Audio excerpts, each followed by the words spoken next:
નમસ્કાર વિદ્યાર્થી મિત્રો, સમગ્ર શિક્ષા વિદ્યા સમીક્ષા કેન્દ્ર સ્ટુડિયોના માધ્યમથી આપ સર્વેને આવકારીએ છીએ. કાયદાના ક્ષેત્રમાં કારકિર્દીની તકો રહેલી છે એ બાબતે આપણે આજે એક નવા વિષય સાથે મળી રહ્યા છે. કાયદાના ક્ષેત્રમાં જે વિદ્યાર્થી મિત્રો વકીલ એટલે કે કાયદા અધિકારી, વકીલ, ધારાશાસ્ત્રી અથવા એડવોકેટ તરીકે પોતાની કારકિર્દીનું ઘડતર કરવા માંગે છે એવા વિદ્યાર્થીઓને પ્રાથમિક માહિતી મળી રહે તે માટે સમગ્ર શિક્ષા રાજ્ય કચેરીનો આ એક પ્રયાસ છે. એનું અમે એક સામાન્ય સમજ આપવા માંગીએ છીએ. વકીલ તરીકે જો આપ જોડાવા માંગતા હોય તો આપે ખાસ કરીને કાયદાનું જ્ઞાન હોવું જરૂરી છે, કાયદાનો અભ્યાસ કરવો જરૂરી છે અને સાથે સાથે ભારત સરકાર દ્વારા જે બાર કાઉન્સિલ ઓફ ઇન્ડિયા અને ગુજરાત બાર કાઉન્સિલ છે એનું ચોક્કસ લાયસન્સ ધરાવવું પડે છે. જેમ મેડિકલ પ્રેક્ટિશનર માટે લાયસન્સની જરૂર છે એમ અહીંયા કાયદાના ક્ષેત્રમાં કારકિર્દી માટે પણ એનો અહીંયા અભ્યાસ અને લાયસન્સ જરૂરી છે. તે સમયાંતરે રિવ્યૂ પણ કરવાનું હોય છે.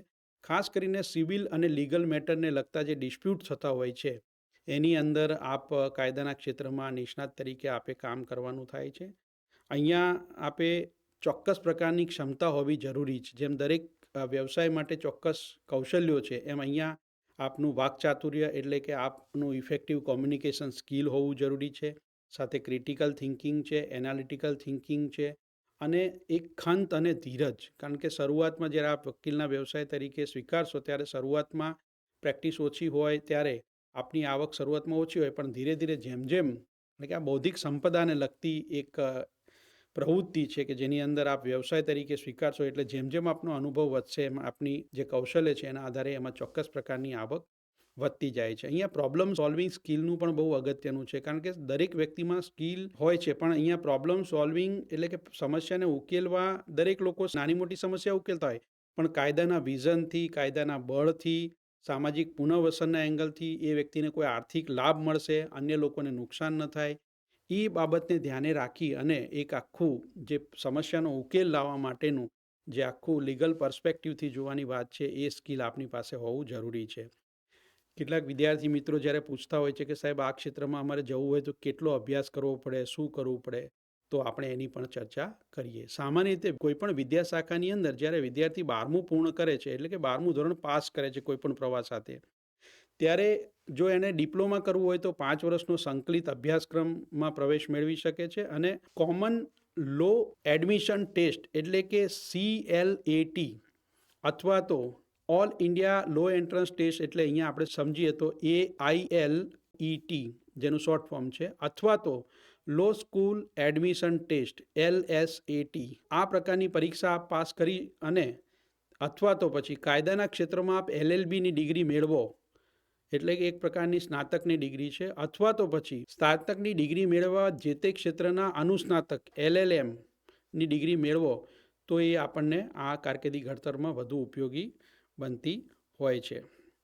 અહીંયા ઘણા બધા વિદ્યાર્થીઓ જ્યારે પૂછતા હોય છે કે સાહેબ આમાં અમને આવક કેટલી મળી શકે શરૂઆતમાં અને ત્યાર પછી અનુભવના આધારે, તો આપણે જણાવવા માંગીશું કે શરૂઆતમાં આવક આપણી લગભગ 12,000થી માંડી અને 50,000 સુધી આવક થઈ શકે છે. આપનો અનુભવ અને આપનું કૌશલ્ય વધે તો આનાથી પણ ઘણી બધી આવક વધવાની પણ સંભાવનાઓ અહીંયા આ ક્ષેત્રમાં રહેલી છે.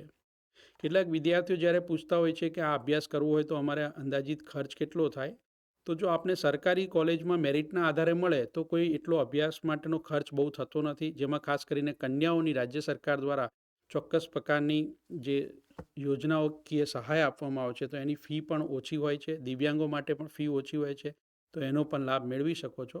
પરંતુ 12,000થી માંડી અને જો આપ પ્રાઇવેટ ખાનગી સંસ્થાઓમાં માસ્ટર સુધી જાઓ અથવા આગળ અભ્યાસ કરો તો 6 થી 7 લાખ જેટલો ખર્ચ થતો હોય છે.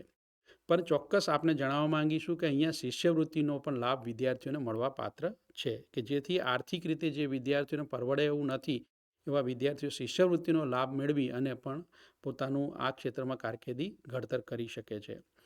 જેમાં ખાસ કરીને શિષ્યવૃત્તિ માટે જોઈએ તો આદિત્ય બિરલા શિષ્યવૃત્તિ છે. આ ઉપરાંત GEV મેમોરિયલ મેરિટ શિષ્યવૃત્તિ છે, એનો લાભ વિદ્યાર્થીઓ મેળવી શકો છો. હવે વિદ્યાર્થીઓને પ્રશ્ન થાય તો આ માટે કેવી રીતે અમારે કરવું, તો જો આપ ભારત સરકારની આ માટેની શિષ્યવૃત્તિ મેળવવા માંગો છો તો www.scholarship.gov.in આ વેબસાઇટ ઉપર આપ મુલાકાત લો, જેમાં UGC અને AICTEની જે યોજનાઓ છે એના અંતર્ગત આપને માહિતી પ્રાપ્ત થશે અને એની પ્રક્રિયા આપ કરી શકો છો. આ ઉપરાંત ગુજરાત સરકાર દ્વારા પણ digitalgujarat.gov.in આ વેબસાઇટ ઉપર આપ મુલાકાત લેશો તો આપને જુદી જુદી જે શિષ્યવૃત્તિ છે એના લાભો વિશે પણ માહિતી પ્રાપ્ત થઈ શકે છે. આ સિવાય જે વિદ્યાર્થીઓ લોન સહાયનો પણ લાભ મેળવવા માંગે છે તો એના માટે પણ વિદ્યાલક્ષ્મી યોજના છે, જેની વિગતો તમને www.vidyalakshmi.co.in આ વેબસાઇટ ઉપર આપ સર્ચ કરી અને એ પોર્ટલ ઉપરથી આપ જુદી જુદી નાણાકીય સહાય કે જે નાણાં મંત્રાલય અને ઉચ્ચ શિક્ષણ વિભાગ એટલે કે શિક્ષા મંત્રાલય દ્વારા જે ઇન્ડિયન બેંક એસોસિએશન સાથે ટાઈઅપ કરી અને જે લોન સહાય મળે છે તેની વિગતો આપને પ્રાપ્ત થાય છે. અન્ય રાજ્યોની જેમ ગુજરાત રાજ્યની અંદર પણ આ માટેની લોન સહાયની વિગતો ઉપલબ્ધ છે, તો એનો આપ લાભ લઈ શકો છો. કેટલાક વિદ્યાર્થીઓને એ પ્રશ્ન થાય છે કે અહીંયા મારું કાર્યનું સ્થળ શું રહેશે? તો સામાન્ય રીતે આપણે જોઈએ છીએ કે કાયદાના ક્ષેત્રમાં છે એટલે કાયદાની સંસ્થાઓ છે. કોઈ વ્યક્તિ પ્રોફેસર તરીકે કે એમાં આગળ જવા માંગે તો લો સ્કૂલની અંદર, સરકારી કોલેજોની અંદર, એજન્સીઓમાં તમે જઈ શકો છો, કંપનીઓમાં જઈ શકો છો એડવાઇઝર તરીકે, મીડિયા હાઉસની અંદર તમે જઈ શકો છો, પોલિટિકલ કન્સલ્ટન્સી એના માટે પણ જઈ શકો છો, ફાર્માસ્યુટિકલ કંપની છે જેમાં લીગલ એડવાઇઝરની જરૂર હોય છે તો એવી કંપનીમાં પણ આપ જઈ શકો છો. આઈટી કંપનીમાં છે, કારણ કે આઈટીનો અત્યારે વ્યાપ વધી રહ્યો છે તો આઈટીને લગતા જે ફ્રોડ થાય છે, આઈટીના નિયમો છે તો એને લગતા લોનું પાલન થાય એ માટે આઈટી કંપનીના એડવાઇઝર તરીકે, લીગલ એડવાઇઝર તરીકે પણ આપ આ કાયદાકીય ક્ષેત્રમાં આપ આગળ વધી અને ત્યાં તમારું કામ કરી શકો છો. એટલે આ જોબ છે સામાન્ય રીતે જોઈએ તો ઓફિસ પ્રકારની જોબ છે જેમાં ફિલ્ડ વર્ક ઘણું ઓછું રહે છે. ઉદ્યોગ સાહસિક તરીકે તમે જો થોડો અનુભવ મેળવી અને કામ કરવા માંગતા હોય તો કાયદાના કાનૂની સલાહકાર તરીકે, જ્યાં મહિલાઓને લગતી જુદી જુદી કોર્ટ્સ હોય છે અથવા જુદી જુદી સંસ્થાઓ હોય છે તો એની અંદર પણ તમે તમારી સલાહ અથવા સેવાઓ આપી શકો છો. તો અહીંયા મુખ્યત્વે ઓફિસ પ્રકારની જોબ છે. અહીંયા ઘણા બધા વિદ્યાર્થીઓને એવો પ્રશ્ન થતો હોય છે કે અમારી પ્રગતિનો પથ કેવો રહેશે, એટલે કે શરૂઆતથી માંડીને અમારી પ્રગતિ કેવી રીતે થાય? તો આપણે ઇન્ટર્ન લોથી આપણી કારકિર્દીની શરૂઆત કરી શકો, એડવોકેટ તરીકે આપ આગળ વધી શકો અને વરિષ્ઠ એડવોકેટ એટલે કે સિનિયર કાઉન્સિલ તરીકે આપ આપની કારકિર્દીને વધુ આગળ લઈ જઈ શકો છો. કાયદાના ક્ષેત્રમાં વકીલ થવા માટે એક વ્યવસાય પણ છે, એક નોકરી પણ છે અને સાથે સાથે રાષ્ટ્રની સેવાની બાબત પણ અહીંયા જોડાયેલી છે.